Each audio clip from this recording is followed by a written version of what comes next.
जय श्री कृष्णा एवरीवन। आज हम बात करते हैं शुक्र ग्रह की। शुक्र ग्रह जब फर्स्ट हाउस में प्रथम भाव में कुंभ लगन की कुंडली में होंगे तो उसका क्या फल होगा ये समझेंगे। सबसे पहले हम शुक्र ग्रह के बारे में जानेंगे। शुक्र ग्रह से हम क्या रिलेट करके देखते हैं वो समझेंगे। उसके बाद हम फर्स्ट हाउस यानी कि प्रथम भाव के बारे में समझेंगे कि प्रथम भाव से हम क्या रिलेट करके देखते हैं। उसके बाद हम बात करेंगे कि कुंभ लगन की कुंडली में जब फर्स्ट हाउस में शुक्र ग्रह होंगे तो उसका क्या रिजल्ट होगा वो समझेंगे। उसके बाद ये किन नक्षत्रों में होंगे शुक्र ग्रह, यहाँ पर फर्स्ट हाउस में कुंभ लगन की कुंडली में है तो या तो ये पूर्व भाद्रपद में होंगे, धनिष्ठा में होंगे या फिर शतभिषा में होंगे, तो उसका क्या रिजल्ट होगा वो समझेंगे। इसी सीरीज में हम चलेंगे। अगर आपको डायरेक्ट यही जानना है कि कुंभ लगन में फर्स्ट हाउस में शुक्र ग्रह का फल क्या होगा तो आप 4 मिनट पे इस वीडियो को स्किप कर सकते हैं, जब तक कि मैं शुक्र ग्रह और प्रथम भाव के बारे में बात करती हूँ 4 मिनट के नियर बाय। तो जब हम शुक्र ग्रह के बारे में बात करते हैं तो ये एक रजोगुणी ग्रह है। रजोगुणी जिस प्रकार से 3 तरह के गुण होते हैं, सत्व, रजस और तमस। सत्व से हम प्योरिटी, सिंप्लिसिटी, आदर्शवादी जीवन या एक उच्च विचार सहित कुछ वैल्यूज के साथ, कुछ प्रिंसिपल्स के साथ जब जीवन जिया जाता है और वो सिंप्लिसिटी के साथ जिया जाता है, बिना दिखावे से, बिना किसी से, तो वो सत्व गुण के अंतर्गत आता है। और अगर हम तमस गुण की बात करें तो यहाँ से हम अंधकार, क्रोध, अपराध, हिंसा, ये सारी जो ईर्ष्या, सारी भावनाएं देखते हैं तमस गुण से। तो रजस गुण की अगर हम बात करें तो रजस गुण से हम जीवन में जो डिजायर्स हैं, जो इच्छाएं हैं, उनको फुलफिल करना, उनको पूर्ण करना, यही लक्ष्य रहता है ऐसे रजोगुणी प्रधान लोगों का या फिर रजोगुणी प्रधान ग्रह से संबंधित। तो जिस तरह से जो मटेरियलिस्टिक लाइफस्टाइल है, जो राजा के समान जीवन जीना का तरीका है, वो सब हम रजस गुण से देखते हैं। तो जो शुक्र ग्रह है वो रजोगुणी प्रधान है, वो ये सब देता है। वो भोग विलासिता देता है, वो वैभव देता है, विलासिता देता है, सुंदर वस्त्र, सुंदर आभूषण से रिलेटेड है, जो कि और उसमें इंडल्ज करते हैं जातक को। सांसारिक सुख, रूप, सौंदर्य, इन सब से संबंधित है। फर्टिलिटी से संबंधित है ये। और अगर हम बात करें तो व्यापार से संबंधित है। व्यापार जो लाभ दे, जो प्रॉफिटेबल व्यापार हो, जिसमें मुनाफा हो। सुगंधित वस्तुओं का व्यापार शुक्र ग्रह से संबंधित है। आभूषणों का व्यापार, सोने चांदी का या फिर आर्टिफिशियल ज्वेलरी का, ये शुक्र ग्रह से संबंधित है। और अगर हम बात करें तो वस्त्रों का व्यापार, ये सारा शुक्र ग्रह के अंतर्गत आता है, कॉस्मेटिक प्रोडक्ट्स और ये सब। और अगर हम बात करें तो वाहन जो है वो भी शुक्र ग्रह से देखते हैं। वैसे तो पहले घोड़ा, हाथी, पालकी हुआ करते थे जो जो आसान बनाते थे ट्रांसपोर्ट सिस्टम को। और आजकल जो शनि ग्रह से देखा जाता है मोटर व्हीकल, और राहु ग्रह से इलेक्ट्रिक व्हीकल। पर ओवरऑल जो जीवन को आसान बना है, जो जीवन को सुखमय बना है, वो सब शुक्र ग्रह से देखा जाता है। यानी कि ओवरऑल जो जीवन को सुखमय बना है, तो इस तरह से हम देख सकते हैं। अगर हम और बात करें तो जो मनोरंजक व्यवसाय है, संगीत, कला, एक्टिंग फील्ड या जो भी एंटरटेनमेंट फील्ड से रिलेटेड जो भी है, वो सब शुक्र ग्रह के अंतर्गत आता है। यदि कहीं बुध प्रधान हो, बुध अच्छा हो कुंडली में और शुक्र का हो, तो यहाँ से उसमें सफलता मिलती है, जातक हो या जाति का उनको।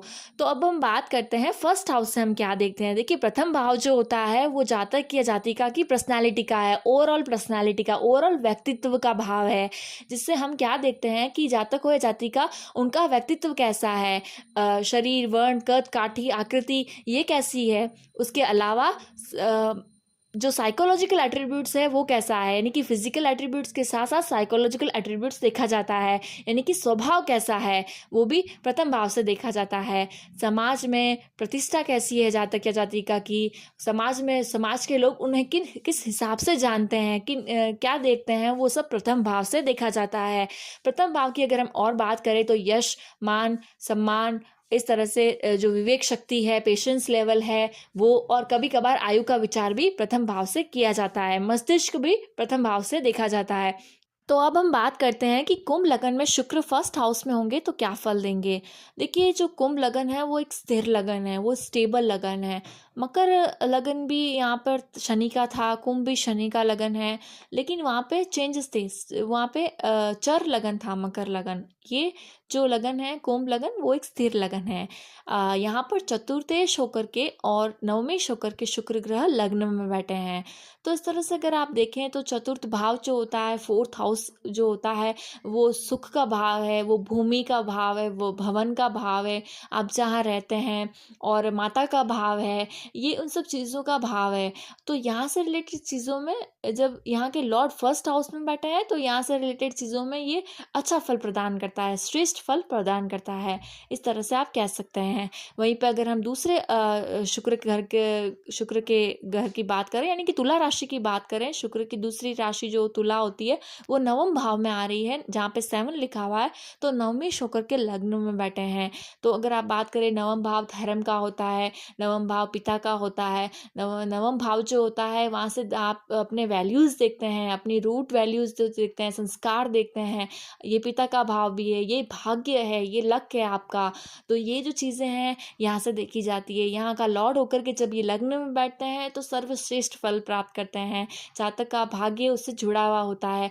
वो येन केन प्रकार जैसे भी जो भी चीज़ें वो करते हैं, अगर वो परिश्रम, थोड़े से परिश्रम के साथ करें, तो भाग्य उनका साथ देता है। बस अपने धर्म से जातक को जुड़ा रहना पड़ता है, अपने कर्म से जुड़ा रहना पड़ता है। अपना जो वो मॉरल वैल्यूज़ है, जो संस्कार हैं, जो धर्म है, जो इनका जो ये है आध्यात्मिकता, वहाँ से जुड़े रहना पड़ता है।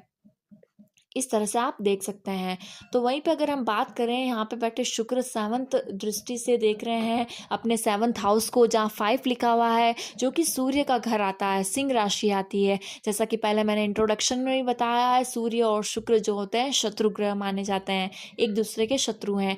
वहाँ का घर है ये। यहाँ पे कोई 7th हाउस में अगर कोई ग्रह बैठा है अन्य, तो वो भी मैटर करता है।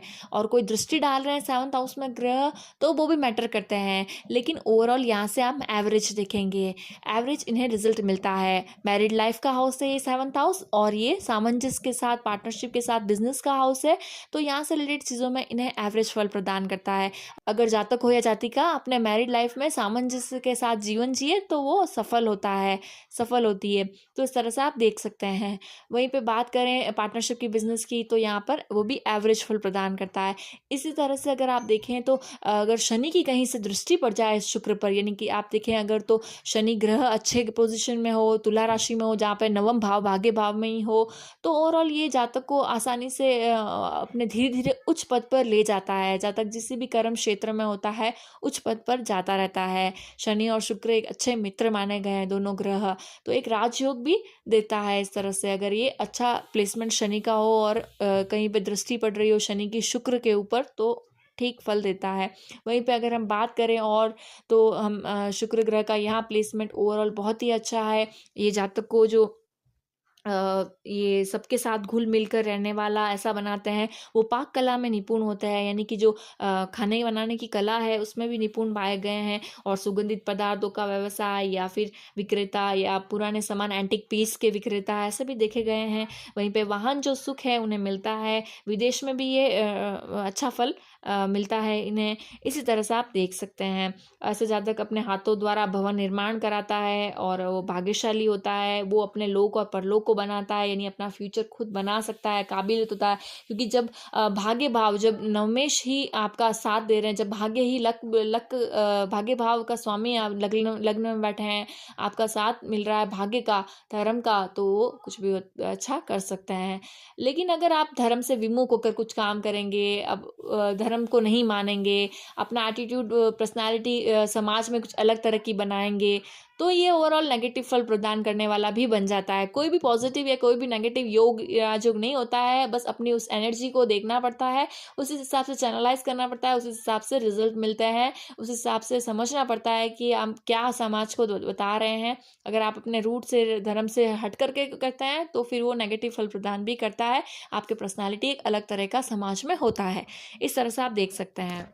तो अगर हम और बात करें यहाँ पर तो किन नक्षत्रों में है ये, शुक्र यदि धनिष्ठा नक्षत्र में हो, धनिष्ठा जो है वो मंगल का नक्षत्र है। ये आप किसी भी ऐप से देख सकते हैं, जब आपके ऐप में डिटेल्स डालते हैं तो उन ग्रहों की सीरीज आती है, उन्हीं के सामने उनके नक्षत्र लिखे हुए होते हैं।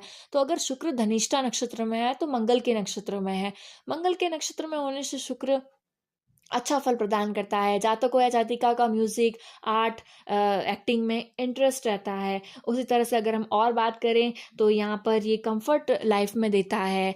एक तेज व्यक्तित्व में थोड़ा तेज भी होता है। मंगल का नक्षत्र है धनिष्ठा इसलिए। और अगर हम बात करें तो इनकी जो वेल्थ होती है वो स्लोली बढ़ती रहती है। उसी तरह से ये कभी कभार मैरिज में कॉन्फ्लिक्ट्स प्रदान करता है जब शुक्र धनिष्ठा नक्षत्र में होता है, लेकिन सामंजस्य के साथ जीवन अच्छा व्यतीत होता है। इसी तरह से अगर हम बात करें शतभिषा नक्षत्र की, तो शतभिषा नक्षत्र में यदि शुक्र है तो राहु के नक्षत्र में है। ये यहाँ पर एक विचित्र तरह की पर्सनैलिटी देता है। एक अलग सी पर्सनैलिटी होती है जो किन्हीं लोगों के लिए तो बहुत ही अच्छी है, किन्हीं लोगों के लिए बहुत ही अजीब होती है। ऐसी पर्सनैलिटी राहु के नक्षत्र में होने से प्रदान होती है, या राहु की कहीं पर दृष्टि हो जाए शुक्र के, राहु के साथ कंजक्शन हो जाए शुक्र का, तो भी ऐसा ही फल आप देख सकते हैं कि एक अलग सी विचित्र पर्सनालिटी होती है जो कभी कभार समझ में भी नहीं आया है लोगों को कि एक्चुअली में है क्या, कभी कुछ इस तरह से आप कह सकते हैं। और ज़िद्दी पर्सनालिटी देता है यहाँ पर राहु का नक्षत्र होने से।